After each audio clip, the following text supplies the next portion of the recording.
into Teterboro. There is heavy black smoke in the area. This type of jet normally holds up to 8 passengers and 2 pilots. White House spokesman Sean Spicer says there's no need for a special prosecutor in the Russia investigation. You have a House committee, a Senate committee, the FBI.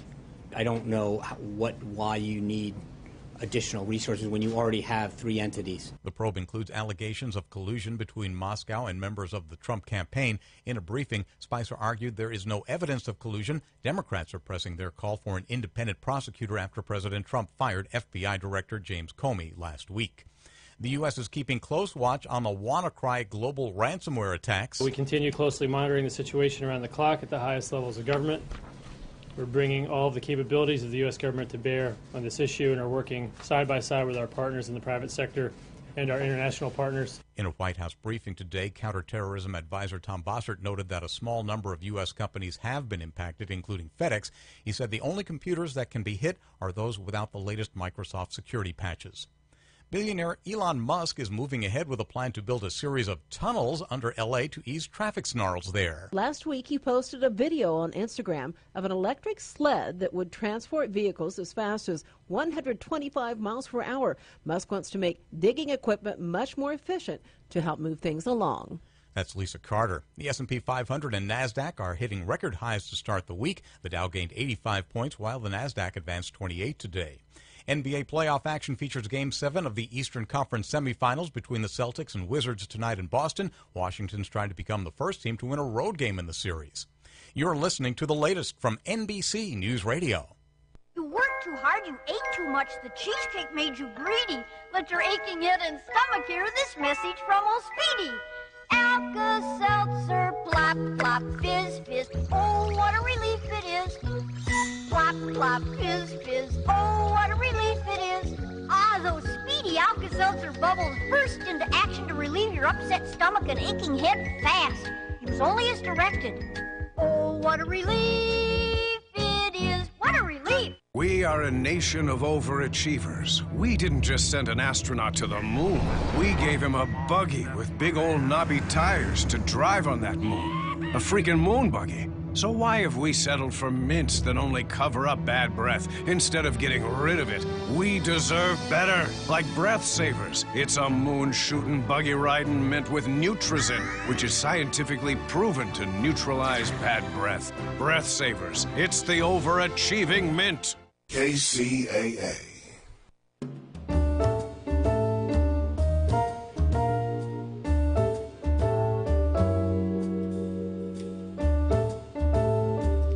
Good afternoon, and welcome to the DRC Wealth Management Hour on KCAA, 1050 AM, 106.5 FM, and 102.3 FM.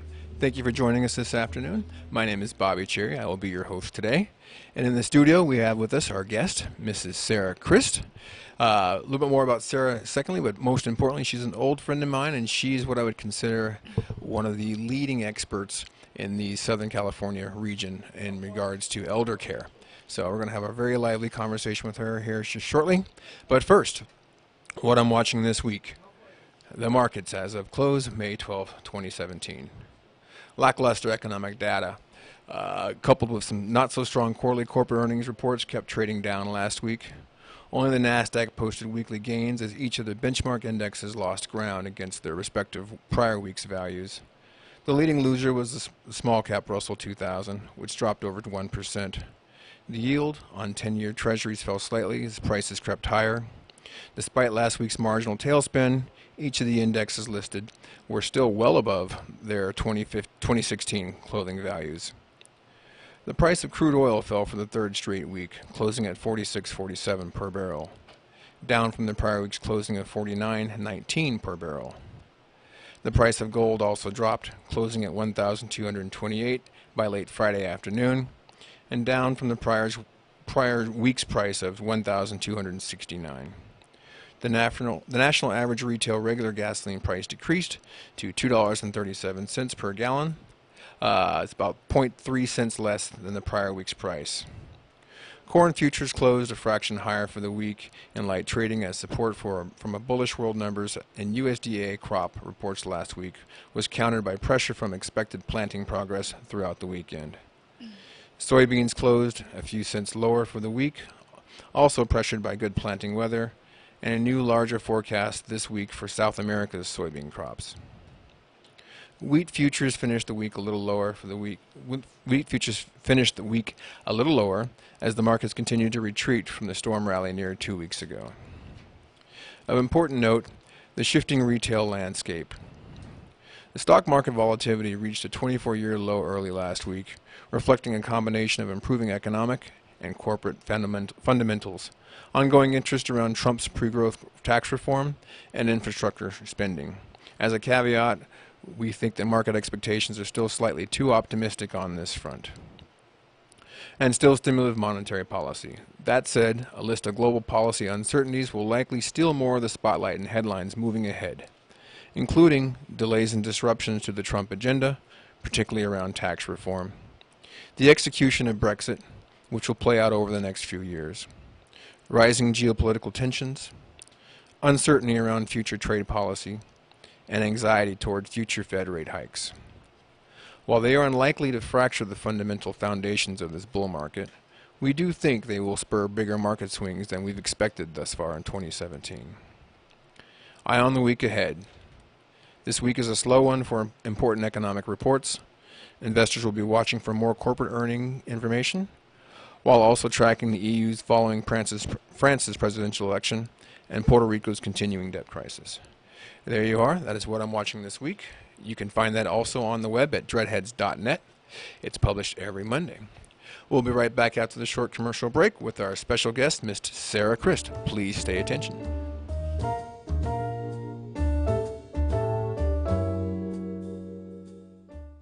Do you have to ride the bus or depend on someone else for a ride? Is your current car giving you problems or just getting too old? Nearly everybody needs a car, but most people don't have enough money lying around. That's where car financing from Credit Yes comes in. For over a decade, Credit Yes has helped millions of people get the auto loan that's right for them. We want to help you too, and for free. Whether you have bad credit, no credit, or even gone through bankruptcy, we could help you get a car loan. We believe that everyone deserves a second chance. If you call right now, we could find you the right financing option, no matter your credit history. 855-669-7131. Every call is absolutely free and there's no obligation, meaning there's nothing to lose. Now is the time, and it's probably not always going to be this easy. We even have programs that may allow you to put zero money down. Don't wait any longer to get the car you need, no matter your credit history. Call Credit Yes for free right now. 855-669-7131. That's 855-669-7131. One last time, 855-669-7131.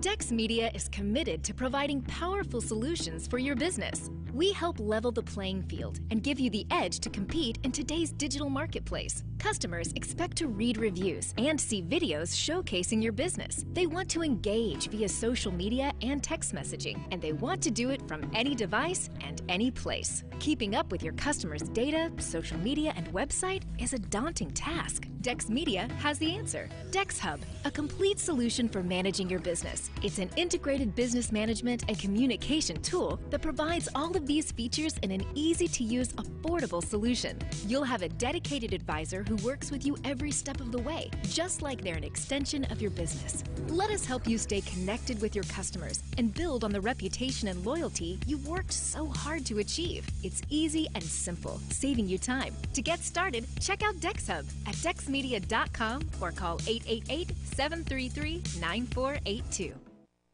Now, here's a new concept: digital network advertising, where businesses display your ad inside their building. If a picture's worth 1,000 words, your company is going to thrive with digital network advertising. Choose your marketing sites or jump on the DNA system and advertise with all participants. Your business ad or logo is rotated multiple times an hour inside local businesses where people will discover your company. Digital network advertising, DNA, a novel way to be seen and remembered. Digital network advertising with networks in Redlands and Yucaipa. Call in the 909 area 222-9293 for introductory pricing. That's 909-222-9293 for digital network advertising. One last time, digital network advertising, 909-222-9293. For more local radio every day, tune into KCAA Loma Linda.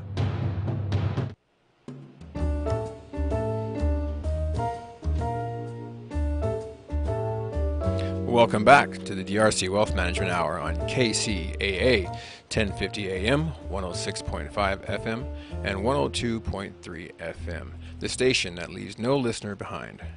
I am honored today to have in the studio my guest, Miss Sarah Christ. She, a little bit about Sarah. She's an Army veteran. She and I did not serve together, but we served kind of overlapping times.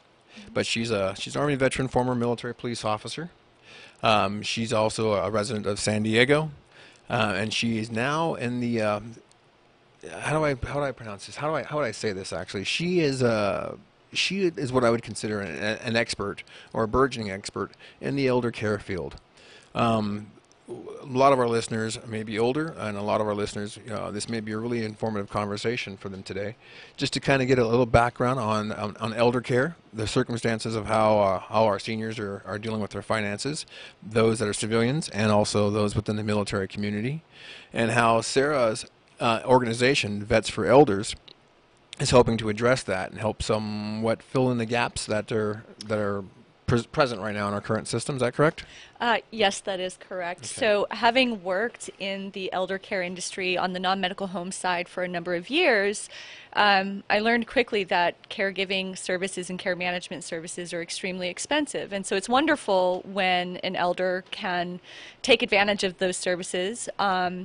But it's extremely heartbreaking when I would have people referred my way and they couldn't afford the services. And it wasn't the cost of the particular company I was working for, it's just the general cost of caregiving and care management in general. And so I realized that we really needed to start coming up with more community resources that could fill the gaps in resources to our elderly. So I had the concept for Vets for Elders. Now, having the veterans background and living in San Diego, we have such a high veterans population and active duty population that I figured, why not mobilize that demographic to provide companionship, transportation, meal preparation to the elders that cannot afford the caregiving services. Absolutely, and I agree. And your services, it can be duplicated. And I know you're currently based in San Diego, but up here in the Inland Empire, we do also have a significant, large military and former military population with the proximity of Camp Pendleton. We still have March Air Reserve Base, and then we've got Fort Irwin just up the road, and 29 Palms isn't that far away. So the same circumstances are happening here in this area as are happening in San Diego. I'm certain that they are. And then the other piece that I didn't mention to you just now was, yes, the focus is to fill the gaps in resources. And then the reason why I think the veterans and the military population are a good fit for that is because they already understand a purpose larger than oneself. Exactly. And also from military experience, I know, especially lower enlisted, are taking on part-time jobs to be able to make ends meet for their family, even though they're on active duty military. So oftentimes they're delivering pizzas or they're taking on jobs as Uber drivers. And there's absolutely nothing wrong with that, but I think that it would be great for them to have another option, which would be to be a volunteer caregiver. My hope is as the nonprofit progresses and we start bringing in grant money and private donations, of course, that it would turn not only from volunteers to help the elders, but actual employment opportunities for veterans or second jobs for active duty military. That would be outstanding. Yeah, there is a close-knitness of former military members. And again, as you mentioned, we do understand the self-sacrifice that's involved in it. Particularly with those that had served before us. A lot of our elders, a lot of our older compatriots that are in the military, their wages are actually their substances now are basically tied to their wages they had when they were in the military. And you've gotten your cost of living increases as the years have progressed, but still the incomes that they're bringing in aren't of any real substantial numbers. So, and the VA can only do so much, and just the rising cost that we're all seeing on specifically on the medical side, just everything's getting more and more expensive, and that train's not going to stop anytime soon. But having an opportunity to have a unique organization like yours, I think, does in fact help us close some of the gaps.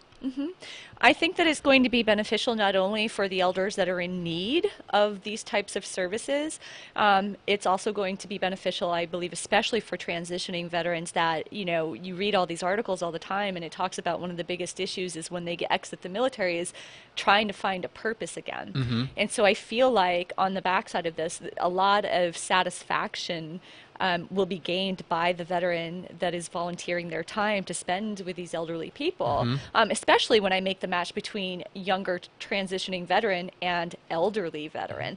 I've always thought that veterans have a different end-of-life experience, meaning, many times you're talking about World War II, Korean War veterans, right? They tend to be the generation that suppresses those experiences. It wasn't, all about get them out and talk about it. But here's the thing, as they decline cognitively with dementia or Alzheimer's, they can no longer suppress that PTSD.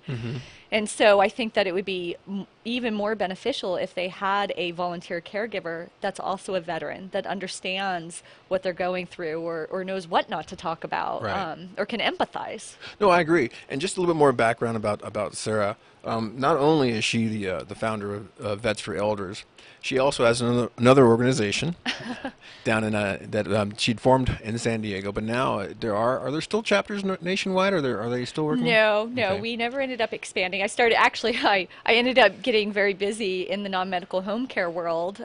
So there's just the chapter in San Diego. Okay. And that chapter is called? The San Diego Business Veterans. That came about because, and Dempster was one of my very first members. Do they call you Dempster on here or Bobby on the radio? They call me Bobby. Bobby. One of the other. 6 of one, half a dozen of the other.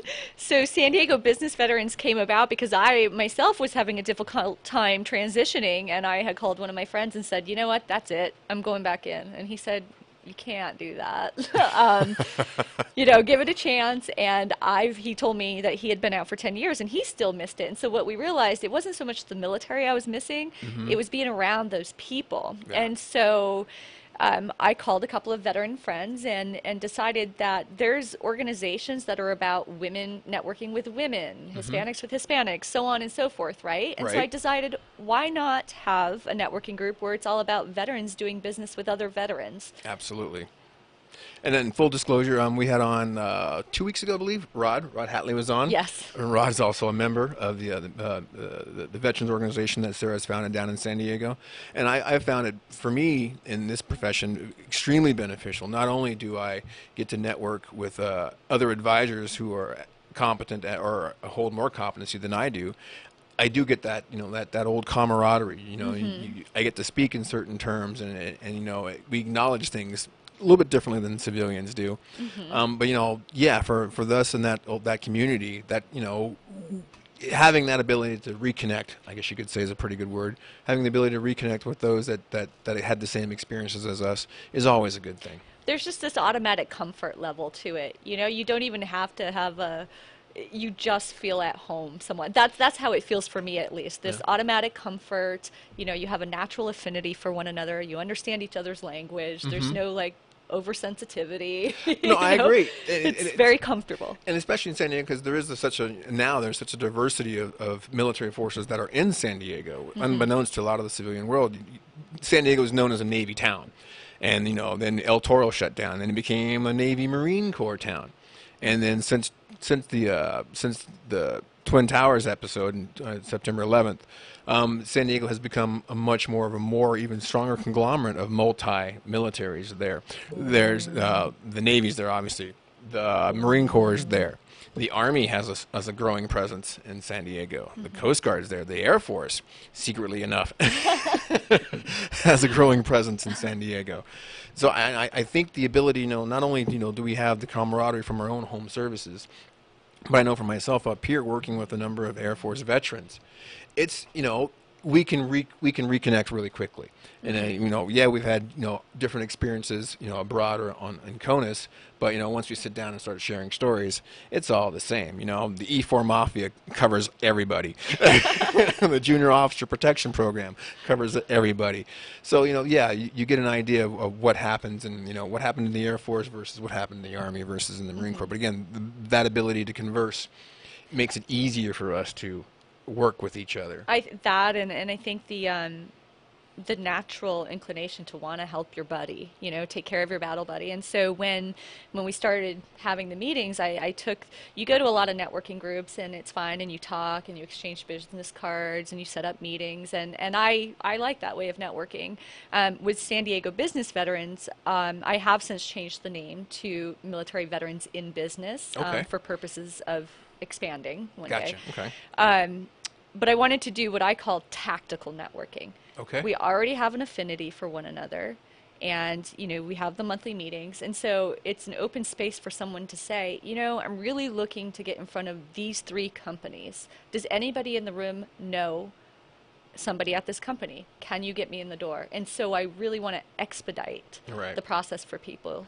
And that's, you know, again, it's catering to the community, because you would be astounded when how much of the C-suite is actually occupied by veterans, and how much of the junior, you know, some of the junior executives are veterans. You know, there's lots of guys that are coming out of, especially the Marine Corps in San Diego, they're coming right out of, you know, their enlistment, and these guys, they have leadership skills up the gamut, and, you know, it's a good opportunity for smaller business, or even mid-sized, or even large businesses, to take some of these guys that have the confidence, they have the discipline already in place, put them in an opportunity or position where they can just flourish, and you'll see the results. And these guys are very, very thankful for it.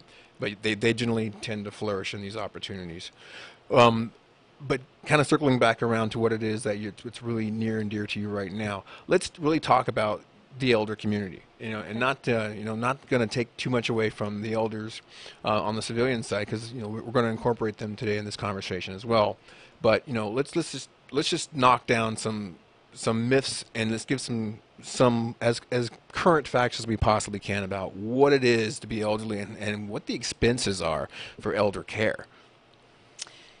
So people really need to have conversations with their parents, as uncomfortable as it may seem.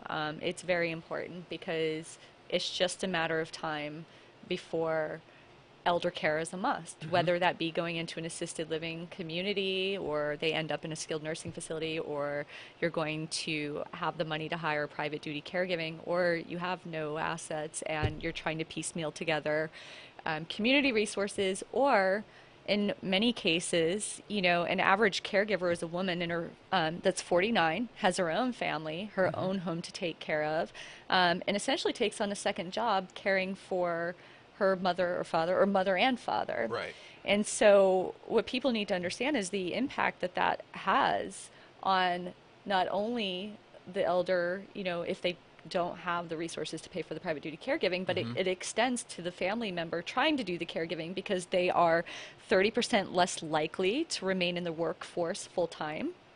They often won't take job promotions. They have to leave work early, come in late, what have you, trying to balance, and it's called the sandwich generation. I was going to make that point. It is. Yes. We're seeing, you know, not so much the beginning of it, but we're seeing an extension of the sandwiching experience, where, you know, as you mentioned, they have their own families, and now they're also taking care of their parents.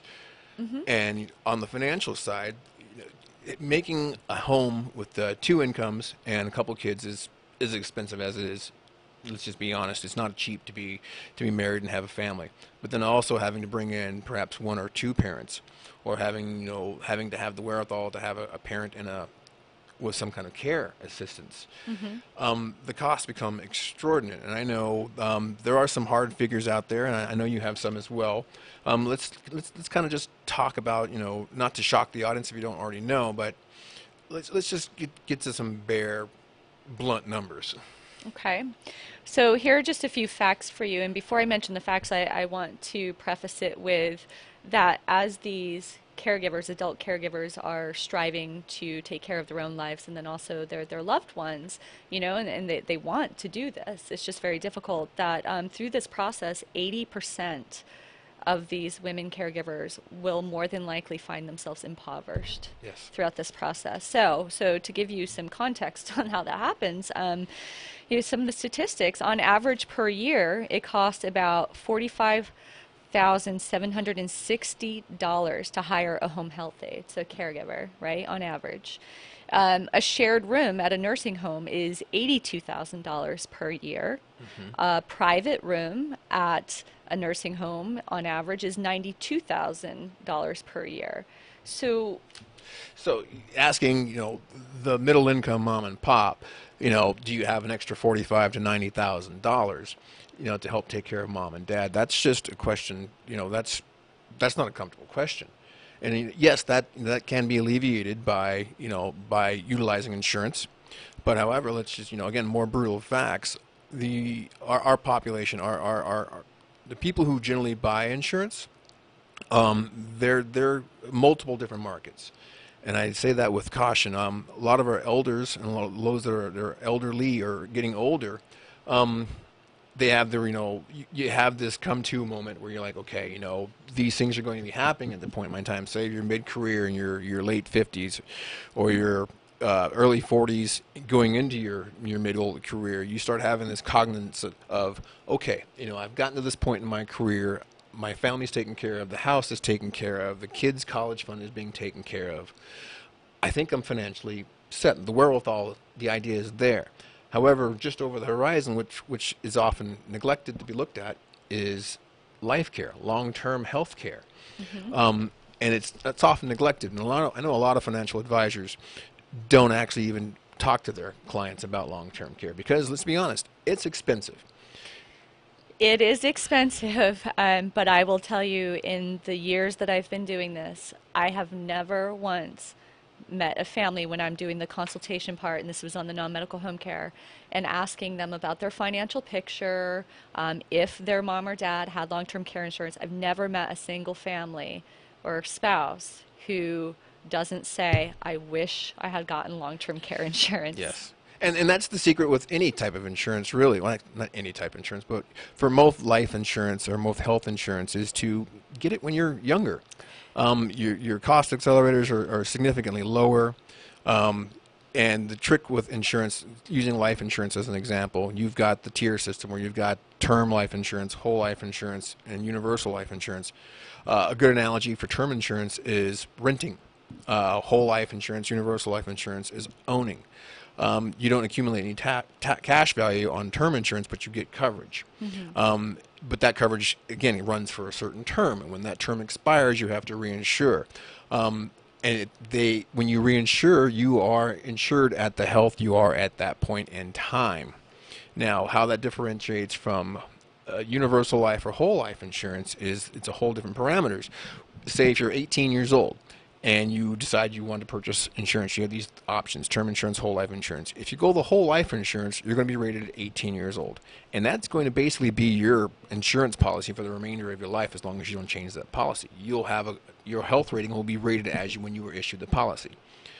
The term life insurance policy, you're going to be re-rated every time you continue or extend that policy. Long-term care works in the same way as a whole life and a universal life policy. Purchase it when you're young, get the healthy rating, get the lower cost accelerators. So as you progress through your career, yeah, the cost is going to rise as inflation rises. However, you won't be staring down the barrel of looking at, I've got to put away $1,700 a month just to try to afford a long-term care policy when I'm in my 50s. I have seen situations where perhaps the parents didn't have a policy, and the parent wasn't in a position to pay for the premium, and so the children had banded together and said, it might be a really good idea if we get mom or dad or both a long-term care insurance policy, because they have done their research and understand what the cost of care is going to be, and so they're making the decision to do that as opposed to have to come out of pocket for the caregiving at a later point. And that's a brilliant strategy to utilize, and I recommend and wholeheartedly recommend that type of decision. Families, as you mentioned, they really have to sit down and have to be able to have that piece of conversation. It's when your parents sat you down to talk about the birds and the bees when you were younger. Now you've got to sit down and talk to your parents about, hey, life comes to a certain point where things change, and you've got to have the wherewithal. Heaven knows if I had to sit down with one of my parents and actually here's a point of reference. I had a client a few years ago whose parents were my clients and their children were not. When the husband passed away, unfortunately for the wife, she didn't really have a grasp of everything. Where documents were. It's very common. It's extremely common. And she just didn't know what was there, and the kids didn't know really what was there either. But it came to the point where, in conversation with the wife, that her mental and physical conditions were rapidly deteriorating as well. And at that point, as a fiduciary, you kind of have to step back. And now I've got to reach out and find other family members to bring them in and say, hey, not only do we have this tragedy with your father, but we have an over-the-horizon circumstance with your mother that we really need to start conversing and bringing in other advisors and other experts and plan out a contingency strike going on for what may be coming on over the horizon. Again, that's part of that tough conversation.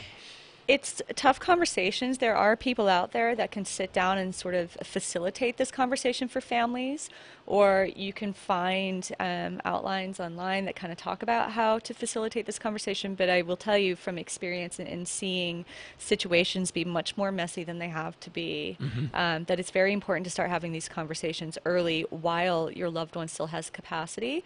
But only, there's usually resistance from the elder, right. Because the sense of feeling as though they're going to lose their independence or not wanting to face mortality. I mean, I could see, I don't want to talk about it, and I'm telling other people they need to talk about it. So I get the psychological barrier to it.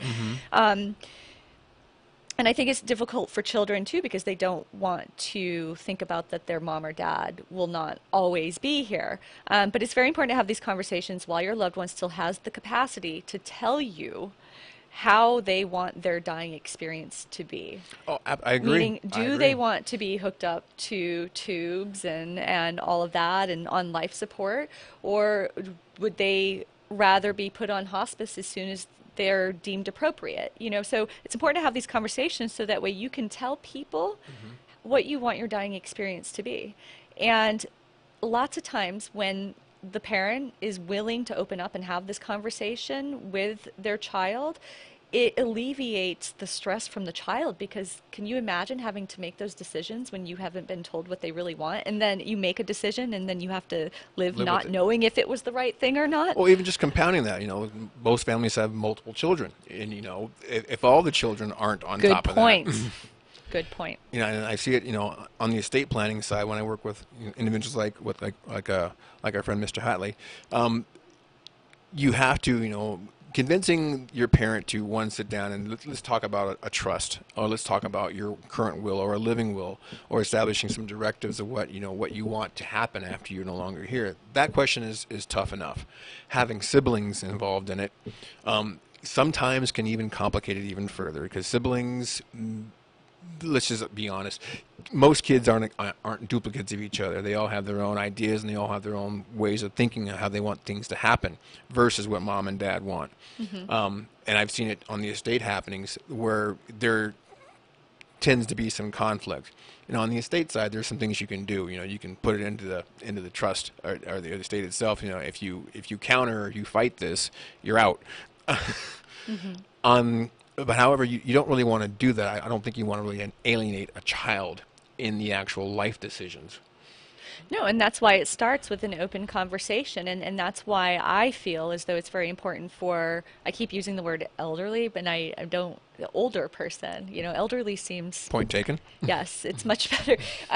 That's why it's very important for I think lots of times for them to take the lead on and have the conversation, because they can really dictate to the children what they want, and so it will decrease the likelihood that there will be these arguments around the time when mom or dad is nearing death, or after they die, when you hear about these horror stories of the children fighting over this or fighting over that, or and in some ways you can understand why that happens. I don't think that it always even comes from a selfish place, but I think when people are grieving, lots of times it's natural to try to blame someone, and so it comes out in different ways. But again, I think that's why it's very important to have these conversations early on. I agree. Well, we're going to take a real quick commercial break, and we'll be coming back here after the break with Miss Sarah Christ on the DRC Wealth Management Hour.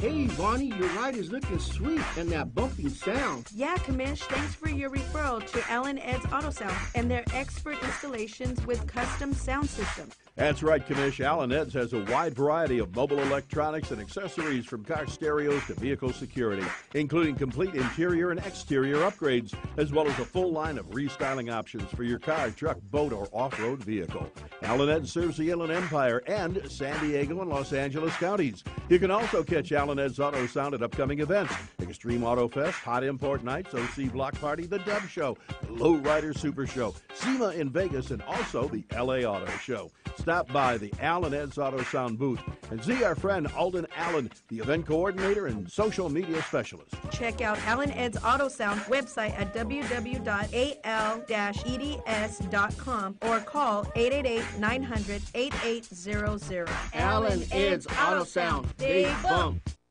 I'm getting older and noticing that my body just doesn't work as well as it used to. So I like to keep fit as possible by hitting the gym a few times a week. Recently, I started having a nagging bicep pain, and it got so bad I couldn't even lift the weights. When I was complaining about it to a friend, he told me about Angioprim. He said chelation helps remove toxins, heavy metals, and cholesterol in veins and arteries that may cause blockages. You know, after just 1 week of taking Angioprim, the pain was gone, and now I'm back in the gym full strength. Scientific research proves the active ingredient in Angioprim has superior oral chelation action that helps promote cardiovascular health. So to learn more, go to angioprim.com. That's ANGIOPRIM.com, or talk to a trained consultant. Call Angioprim toll-free at 877-882-7221. You'll feel better with more energy. Call 877-882-7221 or go to the website angioprim.com. Hey, I'm Paul, the guy who used to ask if you could hear me now on Verizon. Not anymore. I switched to Sprint. Yeah, you heard that right. I switched to Sprint. It's 2016, folks, and every network is great. In fact, Sprint's reliability is now within 1% of Verizon's. 1%. But Sprint is saving you 50% on most Verizon, AT&T, and T-Mobile rate plans. That's right, a great network, half the rate. I switched, and millions more have too. Can you hear that? Don't let a 1% difference cost you twice as much. Visit a Sprint store, sprint.com/network, or call 800-SPRINT1 today. Reliability claim based on third-party drive test average savings until 5/31/18. After pay full amount subject to $30 activation fee. Credit and valid port in. Applies to Verizon plan 1, 3, 6, 12, 18, 20, 25, 30, 40, 50 gigabytes. AT&T mobile share value 300 megabytes and 2, 5, 15, 20, 25, 30, 40, 50 gigabytes. T-Mo Simple Choice 2, 6, 10 gigabytes. Carrier features differ. Plans exclude unlimited music and video streaming, data carryover, tethering, and cloud options that other carrier plans may offer. See website for eligible plans. Limited time offer. Must choose from porting carrier rates. Offer coverage not everywhere or for all phones. Restrictions apply. You're listening to KCAA, your good neighbor along the way. Welcome back to the DRC Wealth Management Hour. I am your host, Bobby Cherry, with my guest, my guest, Miss Sarah Christ, here in the studio audience with us today. I guess I give a little more background about my relationship with Sarah. As with most of the guests that have been on the DRC Wealth Management Hour, I've had the pleasure of working with them in the past, and to some degree, and to some course of action. With Sarah, like I mentioned, we were both Army veterans, but we met in San Diego specifically because of the veteran community. Mm-hmm. And the business attributes that of those individuals that are within that community doing outstanding things. As I mentioned, she has her other corporation or other firm that she's gotten off the ground. The business you change the names. Military Veterans in Business. There you go. I'm getting myself confused because I'm trying to remember the old name and trying to remember the new name at the same time. But this new organization, the Vets for Elders, let's spend some time, and if you could, give me some more background and give me some education about your full purpose here. How how's the 501c being formed out? Are you looking for any assistance? Just help me understand so I can help you and our community participate and help our veterans. I really appreciate that, Bobby. I'll kind of recap a little bit. I was working in non-medical home care, so it's a very expensive resource to help the elderly with caregiving and care management. And I actually, it had started bothering me that I would have to turn people away that couldn't afford the services. And so one day in San Diego, I was running Iron Mountain in Poway, and I had this epiphany. And I said, oh my goodness, we live in a community where there's so many veterans and active duty military. They understand purpose beyond oneself. Why can't we mobilize this demographic to fill the gaps in resources to our elderly? And so that's when the idea was born. Now, I've never started a nonprofit before, so I have had no idea what I'm doing. So I've really relied on professionals that I've worked with in the past to guide me along the way. Mm-hmm. And so far, the paperwork has been filed. It's an actual corporation right now, and my attorney, thank you, my attorney is a volunteer. He's a veteran helping me out. I have my CPA volunteering the services, and he's in the process of filing for the 501c3 status. Okay. And what I'm looking for now, I'm recruiting for the board of directors. Okay. So I have people that are interested. I'm going through a vetting process, and if anybody's interested in, I don't want to say trying out, but interested in learning more about being on the board of directors for Vets for Elders. Well, let's give some qualifications, because again, here in the Inland Empire, there's a sizable community of veterans, both Air Force, Marine, and there's some Army here as well. That probably would have a significant interest as well. There's, we do have the VA, and the Loma Linda VA is probably one of the more well-known Veteran Administration facilities in this area, as well as the Eisenhower out in Palm Desert, and of course La Jolla down in San Diego, and the multiple annexes they have around. So I'm sure there's probably quite a number of our listeners right now that are either active duty, retired, and that would like to hear a little bit more. So let's, if you could give us some more qualifications of what you're looking for directly, perhaps, on those individuals who may have an interest of being on your board. Ideally, for the board of directors, I'm looking for 2 doctors, preferably that have a gerontology background. Mm-hmm. And then also, I would be open to anybody that wants to be on the board of directors that has previous heavy community involvement services, because I'm going to be relying on this person to help me build partnerships, to help me with the fundraising part. And Gotcha. I think maybe not everybody knows this, but, the board of directors usually plays a very direct role in helping to secure donations. Absolutely. So somebody that, it's not going to take a ton of time, but somebody that's willing to really get involved and be involved and stay involved to get it up off the ground. Making a commitment to it. Yes, yes. I have consulted for a nonprofit in the past, and so I've seen how important it is to be wise with selecting your board of directors and to gauge their commitment level from the beginning. Absolutely. I'm also looking, so where we are now with it is that there's plenty of opportunities to serve our elders. I have those relationships with people that own home care companies that cannot provide services due to finances. So they can send the elderly person to me to fill the need. And then also I have relationships in the hospitals and with skilled nursing facilities and, all of these other these people that can send elderly my way that need our services. What I need right now, somebody that's going to really help me with the recruiting push to find the veterans and find the active duty military that wants to volunteer their time. So kind of like a conduit where the care facility has the individual and they make the referral to you. And the individuals, whether civilian or military in our community, that want to participate. Yes. And they're hearing you now, or may hear it from someone else who hears the show today, wants to get in touch with you. We can make the connection via you between that civilian and that individual, that veteran, with the older individual. Yeah, so I would be the facilitator right now, obviously, because we're a startup nonprofit at this point. So I have the relationships, I'll just give you a hypothetical scenario right now. The owner of a home care company gets a referral. They get a read on the financial picture. They determine that this person cannot afford the services, and so they call me and say, I have somebody that needs your help, Sarah.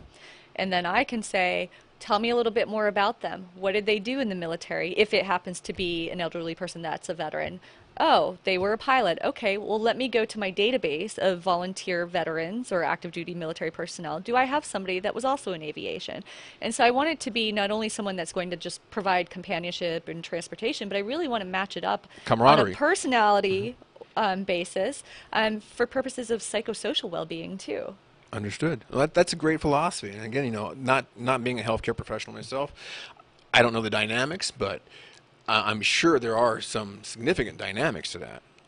When you have, and I've seen it when I was on the non-medical side and the private duty, we even though the people are paying for it, we definitely go through the process of making sure that it's a specific match. Because when you have somebody coming into your home or somebody visiting with you to provide companionship, even if it's at an assisted living or skilled nursing facility, it's really important to get the best match possible from the beginning. It doesn't always happen, but you can switch people out. But it's a brand new, it's like us when we meet people and we're developing relationships. Well, it's the same thing for these people in need, Right. So the more closely I can get the backgrounds to match up, the more likely that their conversation will be easier from the beginning. Now, how would the older person's family, if their family is present, how would they be integrated into this conversation as well? I would, so we would establish a family care plan meeting. So, I get called with the need. I learn about their background, whether from the person in need of the care or the family member telling me about them. We find a match. We can have an introductory meeting, or we can have a meeting with the family prior to introducing the volunteer to the elderly person to talk about, this is when we need you. He has these doctor's appointments,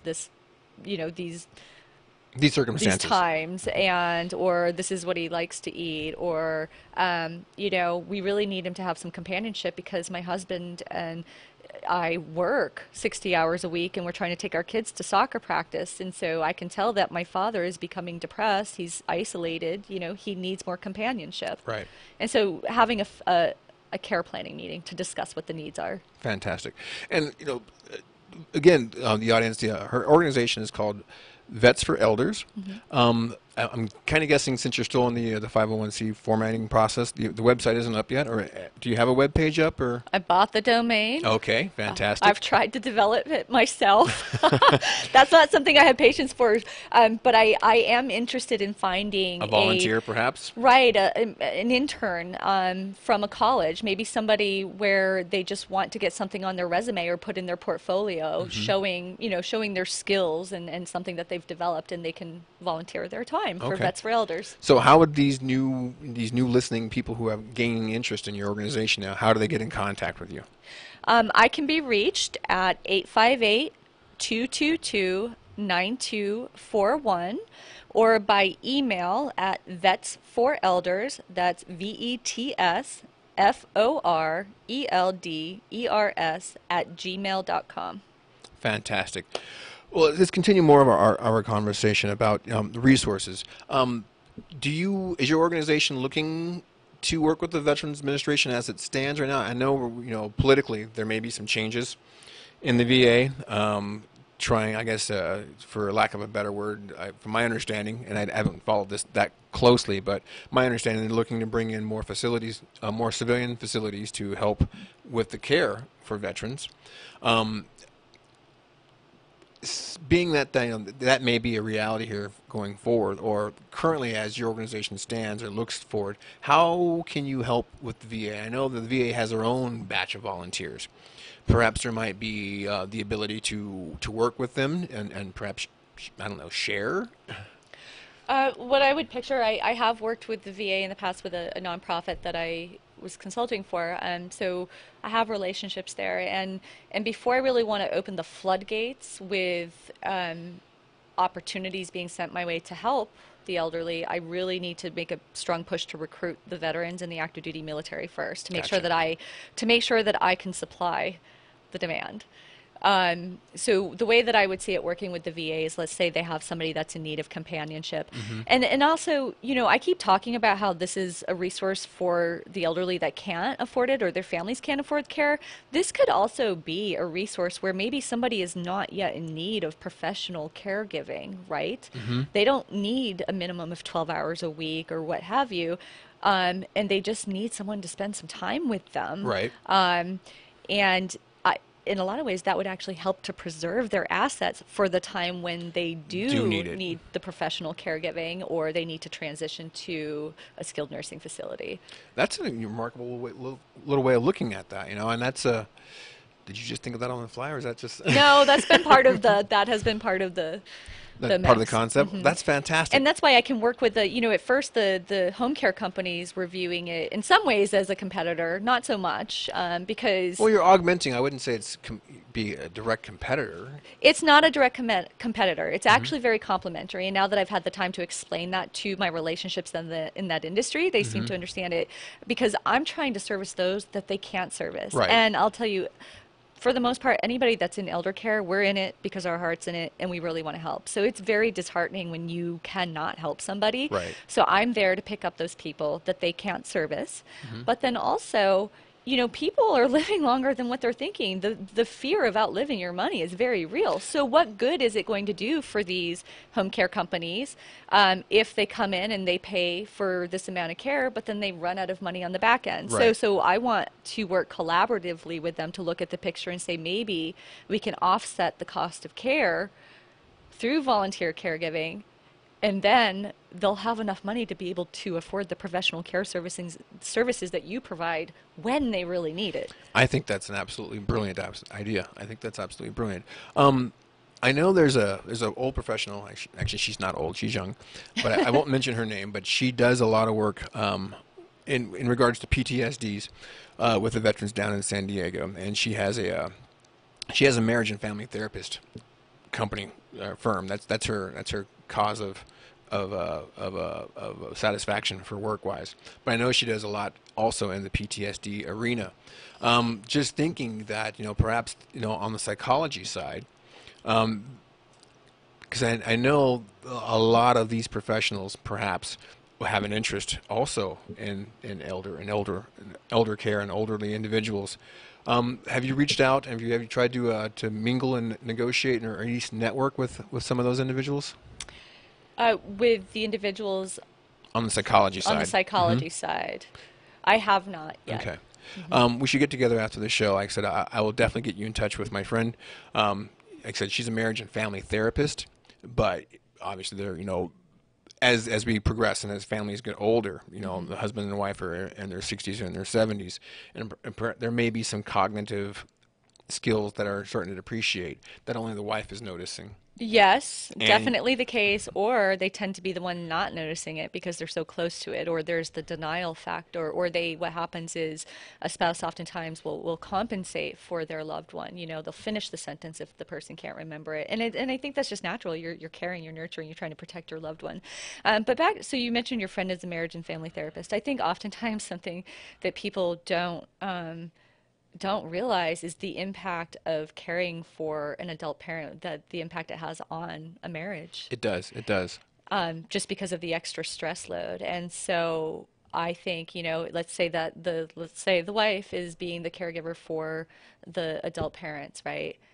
Wouldn't it be nice if they had a volunteer caregiver that could come in and take over and take on some of the responsibilities, so that way she and her husband could go for a date night? I'm just saying the ripple effect of how Vets for Elders can positively impact this arena of elder care, the impact on people not taking job promotions because they're caring for their elderly parents, the impact on marriages, the impact on people running out of money. I just think that the positive ripple effect is enormous. I agree. And unfortunately, we've kind of run out of time today. But Sarah, I really, really enjoyed the conversation. I'm pretty sure that some of our listeners have as well. I would love to have you back on. I know it's a little bit of a drive up, but I'd love to have you back on to continue more of our conversation. Again, ladies and gentlemen, this is Sarah Christ from Vets with Elders. Please give them your contact information again. Yes, thank you so much for having me. I can be reached at 858-222-9241 or Vets for Elders, VETSFORELDERS @gmail.com. Thank you again, Sarah, for joining us. Again, my name is Bobby Cherry, and this has been the DRC Wealth Management Hour. Thank you for joining us, and we look forward to having you back here next Monday. Our next guest next week is Craig Bowman. He is a real estate attorney. He's going to have some really good conversations for us, continuing on as our conversation of how DRC Wealth Management is going to bring you both local and national guests to help you involved with your financial situations, whether it be stocks, bonds, real estate, taxes, and or other issues. Thank you very much for your time, and have a wonderful afternoon. The DRC Wealth Management Hour with host Bobby Cherry. Bobby Cherry is an investment advisor representative of and offers securities and investment advisory services through DRC Wealth Management Incorporated, member of FINRA and registered investment advisor. Insurance offered through Bobby Cherry, a multi-state licensed insurance agent. California insurance number 0H34723. Neither DRC Wealth Management nor its registered representatives or employees provide tax or legal advice. As with all matters of tax and legal nature, you should consult with your tax or legal counsel for advice. This show is for entertainment purposes only. No specific nor individual investment advice will be given. The conversations and opinions of this radio show are those of the guests and have not been reviewed by KCAA, DRC Wealth Management, Bobby Cherry, or any of their affiliates for completeness or accuracy. KCAA, where every day is a great day. So you went to dinner last night, you had your favorite pasta. Ugh. Or maybe you had a heavy, spicy meal and it left you. Ugh. GetTheT.com. Maybe you mowed down a huge steak and your plumbing is all plugged. Ugh. GetTheT.com. Our super strength tea will take care of your occasional. Ugh. It's all organic and non-GMO. Get rid of ugh. We have so many great supplements, but our super tea is number one. GetTheT.com. That's GetTheT.com. Hey there, quick question for you. Would you be okay with more energy, more endurance, thicker, healthier hair, a better mood, reduced appearance of wrinkles, improved sleep, improved blood pressure and cholesterol profiles, improved vision, improved memory? Okay then. Well, now, have you heard of Nature's Youth RSF? It's from the anti-aging experts at nature'syouth.com. Nature'syouth.com. See, at Nature's Youth, they understand exactly what it means to provide top-quality health products. And Nature's Youth customers not only improve their health, they know they're also providing their body with the right nourishment to maintain that peak performance and fight the aging process. If health, wellness, and nutrition are what you desire, choose Nature's Youth RSF. I did. You see, you're going to get older. It's just up to you how you feel when you get there. Get started today. Nature's Youth RSF. Simple to use, simple to order. Go to nature'syouth.com. That's nature'syouth.com. nature'syouth.com.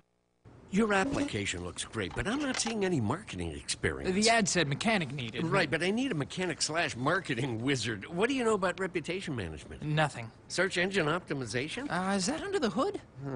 Let Dex Media be your marketing department. We can help with any digital marketing solution from search to social. Contact Dex Media, that's DEX Media, to get found, get chosen, and get talked about. Call 844-230-3436 or visit dexmedia.com today. KCAA Loma Linda, 1050 AM, 106.5 FM, and now 102.3 FM.